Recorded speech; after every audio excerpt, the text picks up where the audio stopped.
Joining us now to explain all this is author, pundit Satish Sharma. His book is called Caste Conversion, a Colonial Conspiracy, What Every Hindu and Christian Needs to Know About Caste. It's a pleasure to be with yourself, Jonathan, and also with Ravi, and thank you for that overly generous introduction.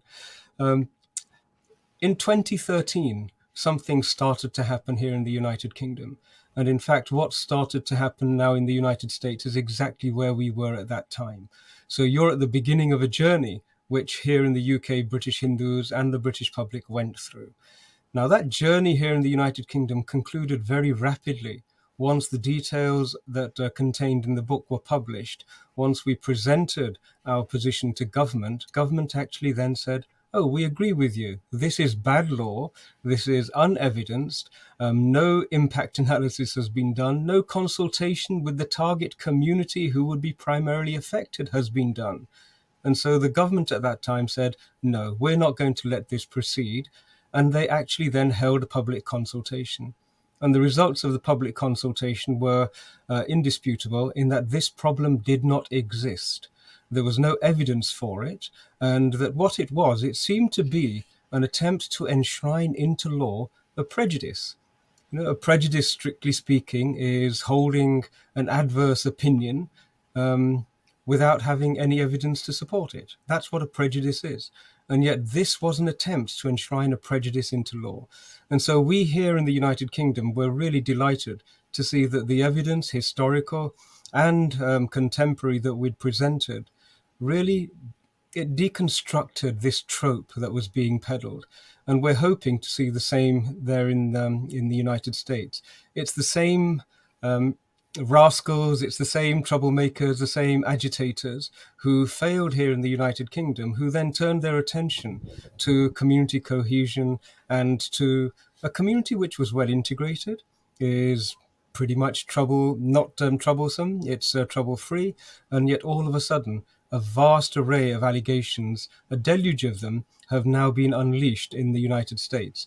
And we're seeing that this is actually creating conflict. I'll be more than happy to go into more details as to how we dismembered and deconstructed the tropes that were presented here in the United Kingdom, because I think that that would benefit the audience as well as the persons who are being impacted upon by this particular act of mischief. So when did it get to the States? That's what I ultimately want to know. And you mentioned these agitators. Who are these agitators?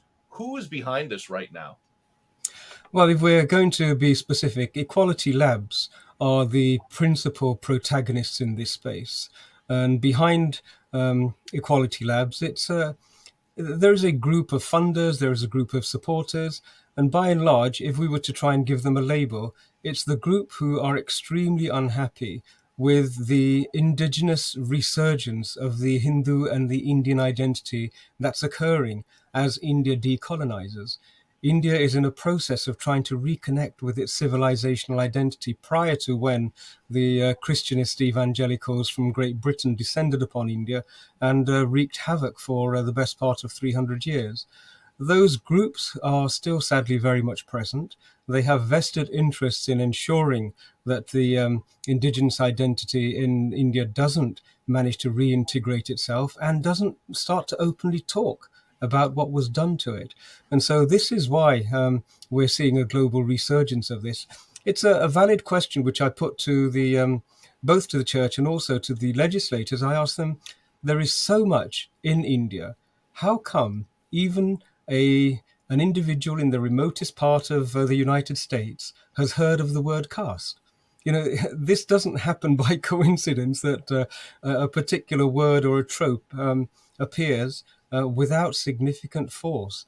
And there is the evidence is there to support that this has been deliberately proliferated. In fact, to really understand it, I think it helps to bring to bear an understanding of Goebbels' rules about propaganda. If you have a look at how propaganda and hate speech and hate tropes are created and then proliferated, all of a sudden, this whole exercise starts to take on a different shape. And then I think you start to see clearly the intent as well as the actors behind the intent.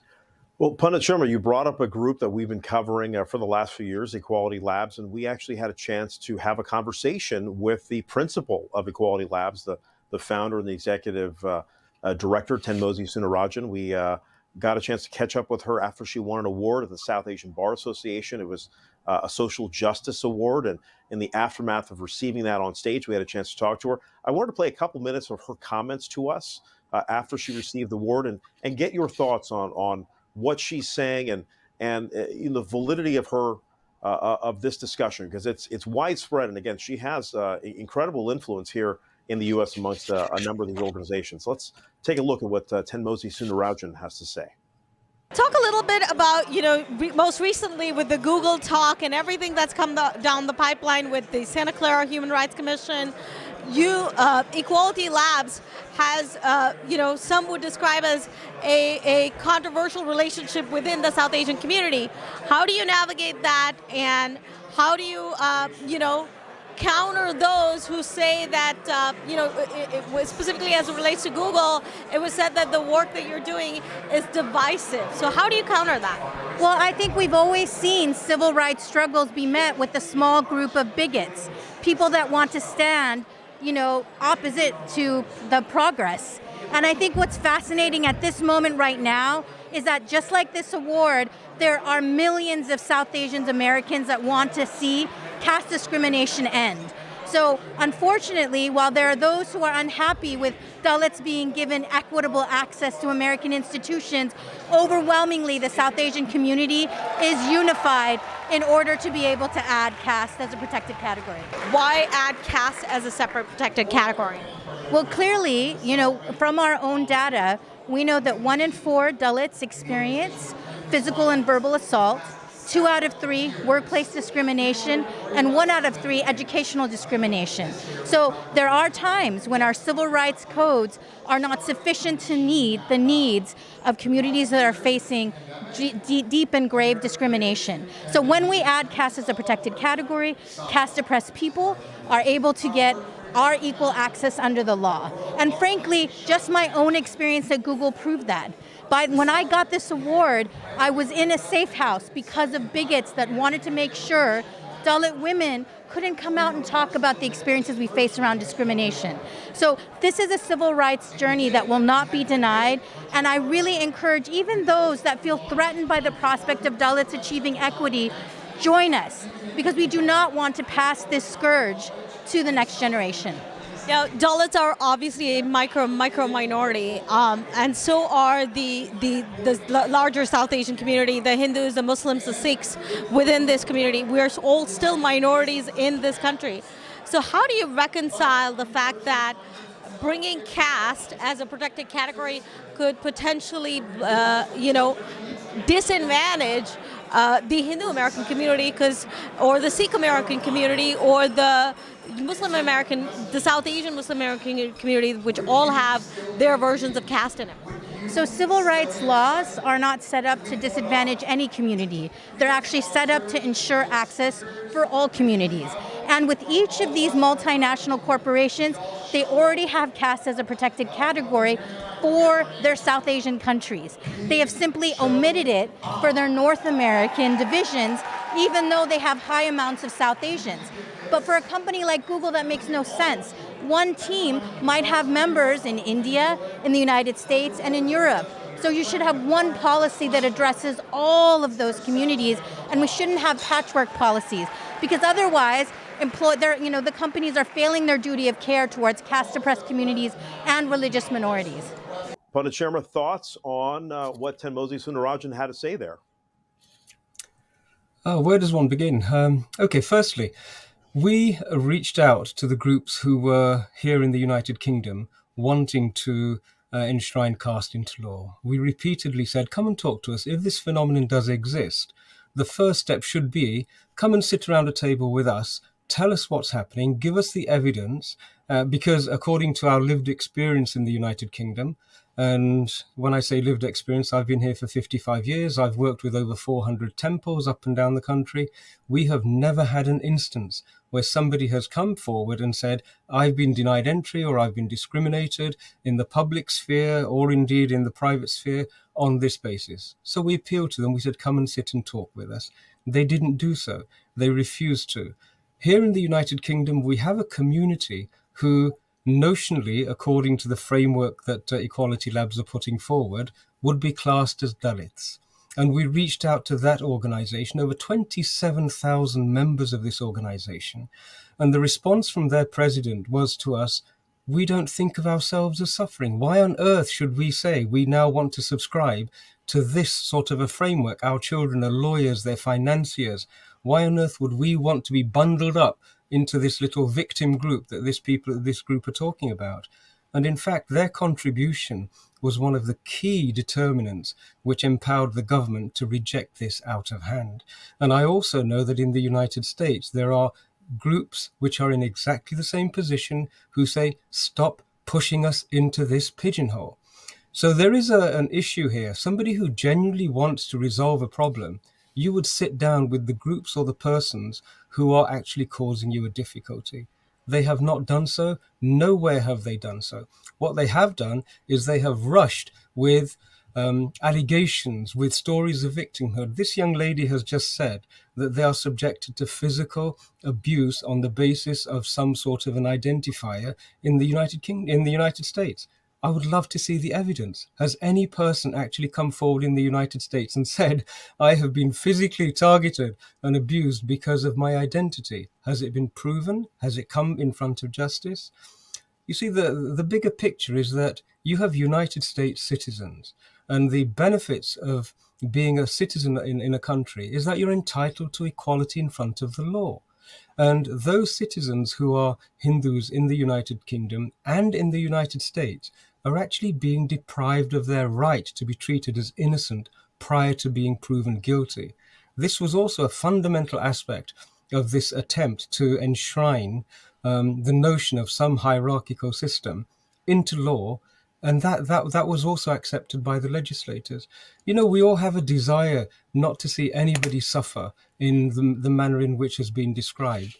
But equally, we do not want to see the creation of consciousness of this trope in our communities and our generations. And the work that I did, we proved and demonstrated exactly the mechanism whereby caste consciousness was created as typical standard divide and rule politics that the British played all over the world.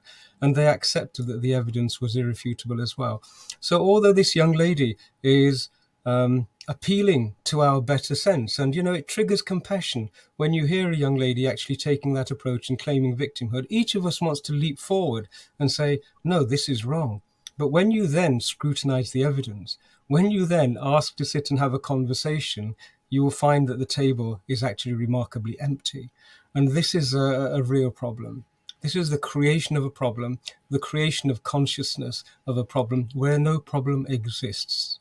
And this is the exact playbook we're now starting to see in the States. And I want to, before we get into that, because very few, especially in the mainstream media, will even follow up and scrutinize the allegations or the claims, right? And we move on, and then this narrative starts to form. And again, just in the past few years, I want to get down to the timeline. When do you believe this came over to the States?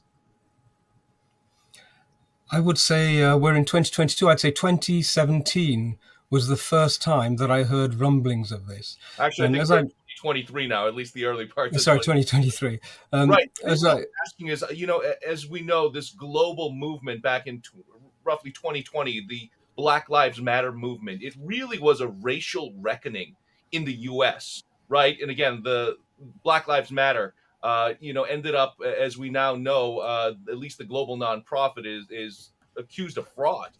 Um, but what came about from that is that so many different groups with different agendas decided to use that as a rallying cry. And I'm just wondering, do you feel like this movement that was started really in the UK sort of really started, you know, gaining more relevance and a voice with every other social justice protest and movement that was exploding in the US around that time? I think there is a distinct strategy to try and camouflage themselves amongst the company of people who have genuine complaints. And the African American experience is a horrific episode in human history. The experience of the indigenous Americans is a horrific episode in human history. And they have absolutely valid claims, which this group does not have the pedigree nor the credibility. It hasn't established that those claims are real. What it has done is engaged in an extraordinary exercise of propaganda and of proliferating and creating the problem themselves, which they are supposedly wanting to see disappear, and then somehow have attached themselves to emotionally connected themselves with groups who have a very real complaint. And it's a very worrying trend. The data is the only thing that I think can salvage this situation. If we focus on demanding a very credible level of data, then you will find that this whole escapade dissipates. And in fact, the sooner we can do that, the sooner we can detach them from the legitimate claims and the legitimate pursuit of justice, which many other groups are pursuing. But it's a disingenuous and it's a tragic, and I would say it's a very, very unpleasant and cynical way of appropriating somebody else's suffering purely and solely to propel your own political motives. Let me take the counter view here, Pundit Sharma. Please. Obviously, she has an incredible knowledge of what it takes to appeal to DEI executives, folks that are trying to bring more an inclusive America, to bring people together. So the language is there, but she also uses very strong language like bigotry, and I don't think anyone wants to be called a bigot. And so, thus, here we are. When someone comes to you and says, "Listen, this is a way to eliminate bigotry and hate," most executives will go along with that. So, what do you have to say then about the fact that here we are as three men arguing this case? She's going to point to a lot of women that are traumatized, that are victimized. There are a lot of folks of ostensibly backgrounds that are not elite that are facing challenges. Speak about that, because this is, I think, where largely this is going to, because the Indian community in particular in the United States came here to get master's degrees, PhDs, became part of the elite workforce, and we did not have folks, just kind of the common folks, so to speak, enter the United States until much later on. We had truly talented people that were brought to the U.S. first and foremost. So what do you have to say to some of those arguments that she will make? It's wonderful. I would love to see the evidence, but just consider what's being done. How do you stigmatize a community? You create some sort of an allegation, you produce a victim, you create a hierarchy, you create some sort of, you identify some sort of difference, and then you infuse it with passionate appeals to emotion. This whole exercise immediately stigmatizes every Hindu who is not a Dalit. Is that just? And it's so obvious. When we were having this conversation here in the United Kingdom, I even suggested to the legislators, I said, look, if this phenomenon exists, the word caste is Portuguese, it means class. If you genuinely want to get conflict that is enshrined in some sort of class hierarchy, put the word class in. We'd be really happy, and everybody then gets additional protections. Imagine putting that word class in, because class is the English equivalent of the word caste, and it would give everybody the justice that they're seeking. And then we could turn to the phenomenon itself and see whether it exists and apply justice on that benchmark. They refused. They said, no, it has to be caste. Why? Because in everybody's consciousness, caste is a brand. It's a hate brand which is attached to a particular community. And their adherence and determination not to abandon the word caste and take a preference for the word class, it does reveal a great deal about who the target of this exercise is. So I want to talk about what's happening really on the front lines then, outside of academia, outside of the diaspora. You have folks now, especially on the East Coast and West Coast here in the States, in academic circles and schools, also in tech circles, who, again, are not Indian or South Asian. And they're like, what are you guys talking about? But the moment I then say class, then they start to understand. And then they'll also say, oh, wait, wait a second, we're having those issues as well in the US. It's just not called caste. So it's really interesting. So at this point, where do you feel like this conversation is going to go? Because it's such a big deal, again, in this diaspora, and that's why we're talking about it right now. But outside of it, I'm asking because aside from Equality Labs, we have another massive voice here in Rutgers University professor Audrey Truschke, who is a white woman who is at the forefront of this and pushing this agenda. Your thoughts on that?